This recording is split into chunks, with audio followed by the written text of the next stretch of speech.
సంగారెడ్డి జిల్లా అమీన్పూర్లో ఎప్పుడైతే రజిత ఆమె ముగ్గురు పిల్లలకు పెరుగన్నంలో విషం పెట్టి చంపేసింది అన్నటువంటి వార్త ఎప్పుడైతే బయటకు వచ్చిందో అప్పటి నుంచి కూడా ఈ కేసుని చాలా సీరియస్గా తీసుకుంది పోలీస్ శాఖ కూడా. అసలు నిజాలు ఏంటి, ఎందుకని సొంత పిల్లల్ని, అది కూడా ముగ్గురు పిల్లల్ని, కేవలం 12, 10, 8 సంవత్సరాల పిల్లల్ని ఎందుకు చంపేసింది అనేటువంటిది ఒకటి. ఆ తర్వాత ఆమె కూడా ఆ విషం కలిపినటువంటి అన్నం తిన్నది. ఆ తర్వాత ఆమెకు కూడా కడుపు నొప్పి వచ్చిన తర్వాత వాళ్ళ భర్తనే స్వయంగా దగ్గరలో ఉన్నటువంటి ప్రైవేట్ హాస్పిటల్కు తరలించిండు అనేది ఫస్ట్ ప్రాథమికంగా మనకు తెలిసినటువంటి సమాచారం. కానీ పోలీసుల ఇన్వెస్టిగేషన్లో రోజుకో నిజం బయటకు వస్తున్న పరిస్థితి. యాక్చువల్లీ ఇదంతా చేసింది కన్న తల్లే, ఎవరైతే పిల్లల్ని చంపిందో ఆమె ఇదంతా కూడా చేసింది. కేవలం ఎందుకోసము అంటే భర్తతో కలిసి ఉండడం ఇష్టం లేక, అట్లాగే 10th క్లాస్లో ఆమెతో పాటు చదివినటువంటి శివ అనే వ్యక్తితోని వివాహేతర సంబంధం పెట్టుకుంది కాబట్టి అడ్డు తొలగించుకొని హాయిగా ఈ ఎవరైతే ఈ శివ అనే వ్యక్తి ఉన్నాడో 10th క్లాస్ ఫ్రెండ్ అని చెప్తున్నారు. సో అతనితో కలిసి ఉందాము అని ఇట్లా ప్లాన్ వేసింది కాబట్టే వాళ్ళ పిల్లల్ని చంపింది అనేటువంటిది పోలీస్ ఇన్వెస్టిగేషన్లో తేలింది. ముందుగా అనుకున్నారు అందరూ పెరుగన్నంలో విషం కల్పించింది, ఆ తర్వాత పిల్లలు చనిపోయారు అనేటువంటిది. ఆమె కూడా తినింది కాబట్టి ఆమెను హాస్పిటలైజ్ చేశారనేది. ఇది కూడా ఒక నాటకమే అని పోలీసుల ఇన్వెస్టిగేషన్లో తేలింది. యాక్చువల్లీ ఆమె ముగ్గురు పిల్లల్ని విషం పెట్టి చంపలేదు, ఒక్కొక్కరిని ముక్కు మూసేసి ఆమెని దారుణంగా చంపేసినట్టుగా ఆమె స్వయంగా పోలీసుల ఇన్వెస్టిగేషన్లో చెప్పినట్టుగా మనకైతే ఇన్ఫర్మేషన్ ఉంది. సో ఒక్కొక్క విషయాన్ని ఆమె ద్వారా తెలుసుకునే ప్రయత్నం చేసినప్పుడు ఇదంతా బయటకు వచ్చిన పరిస్థితి. ముందు చెన్నయ్య అంటే భర్త మీదనే అనుమానం వ్యక్తం చేశారు. ఎందుకంటే ఆ భర్తకి చెన్నయ్యకి ఇది రెండవ పెళ్ళి, బట్ రజితకు మాత్రం ఫస్ట్ మ్యారేజ్. సో పెళ్లి చేసే కంటే ముందే రజిత తల్లిదండ్రులు ఈ చెన్నయ్య పేరు మీద ఉన్నటువంటి భూమిని కూడా మా పిల్ల పేరు మీదనే, అంటే రజిత పేరు మీదనే రాసియాలి, ఆ తర్వాతే మీకు మ్యారేజ్ చేస్తాము అనేటువంటిది. అప్పటి నుంచి కూడా రజిత తల్లిదండ్రులు చెన్నయ్యకు సంబంధించి ఏదైతే అంటే చెన్నయ్యని గుప్పెట్లో పెట్టుకోవడం అనుకోవచ్చు, లేదంటే చెన్నయ్య బాగా చూడకపోతే మరి మా పిల్ల పరిస్థితి అనుకున్నారో ఏంటో, ఏ తల్లిదండ్రులైనా అట్లాగే ఆలోచిస్తారు. కానీ అప్పటి నుంచి కూడా రజిత తల్లిదండ్రులు ఒప్పించి మరీ రజితనిచ్చి చెన్నయ్యకు మ్యారేజ్ చేయడం జరిగింది. అయితే చెన్నయ్య మొదటి భార్య అనారోగ్యంతో చనిపోయినట్టుగా చెప్తున్నారు. ఆ తర్వాతనే చెన్నయ్యకి రజితనిచ్చి మ్యారేజ్ చేయడం జరిగింది. కానీ వీళ్ళిద్దరి వయసు చాలా తేడా ఉంది. అంటే రజితకు 30 సంవత్సరాలు అయితే చెన్నైకి 50 సంవత్సరాలు. సో పూర్తిగా 20 సంవత్సరాల డిఫరెన్స్తో మ్యారేజ్ చేయడం జరిగింది. మరి అప్పుడు రజితని ఒప్పించి మ్యారేజ్ చేశారా ఏంటి, ఆ కోణంలో కూడా విచారణ చేసినప్పుడు రజిత అవును, మా తల్లిదండ్రులు ఇచ్చే స్తోమత లేకపోవడంతో సెకండ్ మ్యారేజ్ అయినటువంటి ఈ చెన్నైకి ఇచ్చి మ్యారేజ్ చేయడం జరిగింది. నాకు ఇష్టం లేకుండే, నాకు మొదటి నుంచి కూడా ఈ శివ అనే వ్యక్తే ఇష్టము అనేటువంటిది ఇన్వెస్టిగేషన్లో పోలీసులకు చెప్పినట్టుగా కూడా చెప్తున్నారు. అయితే 13 సంవత్సరాల తర్వాత మళ్ళీ శివతో ఎప్పుడు కలిసింది ఏంటి అని అంటే 6 నెలల క్రితం ఈ 10th క్లాస్ బ్యాచ్ వాళ్ళు ఎవరైతే ఉంటారో, ఇప్పుడు శివ కావచ్చు, రజిత కావచ్చు, ఆ స్కూల్ మేట్స్ ఎవరైతే ఉంటారో ఆ బ్యాచ్ అంతా 6 నెలల క్రితం వీళ్ళందరూ ఒక గెట్ టుగెదర్ని ఏర్పాటు చేసుకున్నారు. అప్పుడు మళ్ళీ శివతో కొంత ఎక్కువగా చనువుగా ఉండడం, అక్కడి నుంచి వాళ్ళు ఫోన్లు మాట్లాడుకోవడం కావచ్చు, వీడియో కాల్స్ తరచుగా అప్పుడప్పుడు కలిసినట్టుగా కూడా పోలీసుల ఇన్వెస్టిగేషన్లో తేలింది.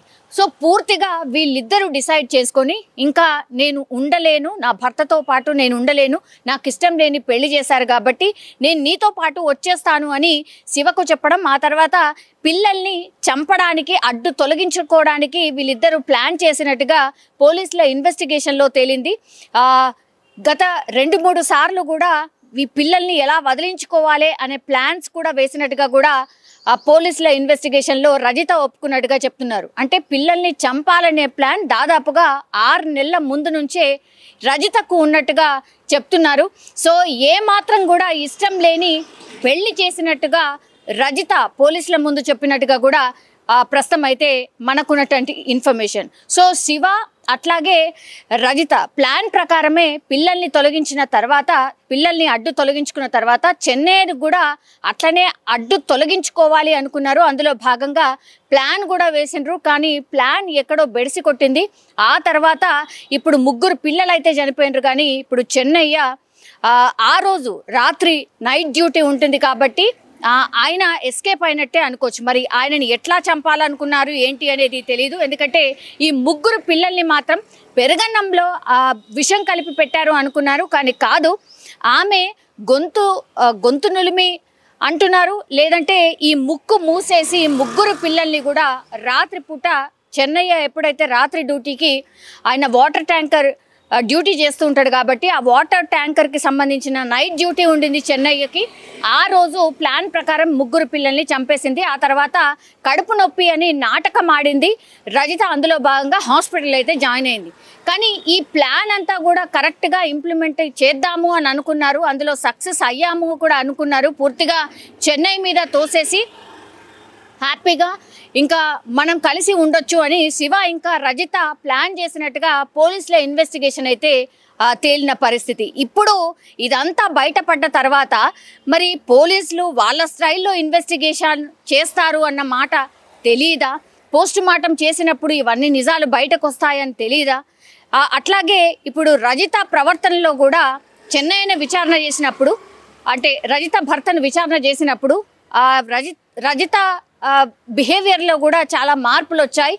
ఒక 6 నెలల నుంచి 8 నెలల నుంచి కూడా ఆమె పూర్తిగా ప్రవర్తనలో మార్పు అయితే వచ్చింది. తరచుగా గొడవ పడ్డం ఇవంతా కూడా చేసినట్టుగా కూడా చెన్నయ్య పోలీస్ ఇన్వెస్టిగేషన్లో చెప్పినట్టుగా చెప్తున్నారు. పిల్లలని కోప్పడ్డం, సరిగ్గా చూసుకోకపోవడం, ఎక్కువ మట్టుకి ఈవెన్ ఆ స్కూల్లో డ్యూటీ చేస్తుంది రజిత, స్కూల్లో కూడా ఎక్కువగా ఫోన్లో ఉండిపోవడం, సరిగ్గా డ్యూటీలో కూడా చేయకపోవడం, ఆ కంప్లైంట్స్ కూడా ఈ రజిత భర్త చెన్నయ్య దగ్గరికి కూడా వచ్చినట్టుగా చెన్నయ్య విచారణలో చెప్పినట్టుగా చెప్తున్నారు. సో పూర్తిగా భర్త మీద నెపం నెట్టేసి ఇప్పుడు శివ అనే వ్యక్తితో జీవితాన్ని కొనసాగిద్దాము అనుకున్నటువంటి టైంలో ఇప్పుడు ఈ ప్లాన్ అంతా కూడా బెడిసి కొట్టింది అనుకోవచ్చు. ఇప్పుడు రజిత అట్లాగే శివ సంగారెడ్డి పోలీసుల అదుపులో ఉన్నారు. సంగారెడ్డి జైల్లో వాళ్ళని విచారణ చేస్తున్న సిచ్యువేషన్ అయితే కనిపిస్తోంది. రోజుకో నిజం, రోజుకో ట్విస్ట్ల ఇప్పుడు అమీన్పూర్ ఈ 3 పిల్లల్ని చంపినటువంటి ఘటనలో ట్విస్ట్లు అయితే బయటపడుతున్న సిచ్యువేషన్ అయితే కనిపిస్తోంది. కానీ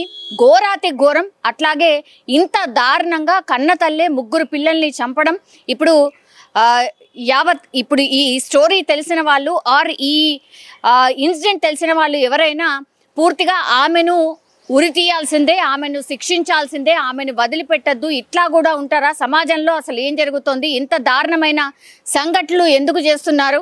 అట్లాగే కన్న తల్లే ఇంత కర్కశంగా వ్యవహరిస్తుందా? ఇట్లా రకరకాలుగా అందరూ మాట్లాడుతున్న సిచ్యువేషన్ అయితే కనిపిస్తోంది. కానీ ఆమె మనసులో ఏముందో, ఆమె ఏమనుకుందో అది చెయ్యాలనుకుంది.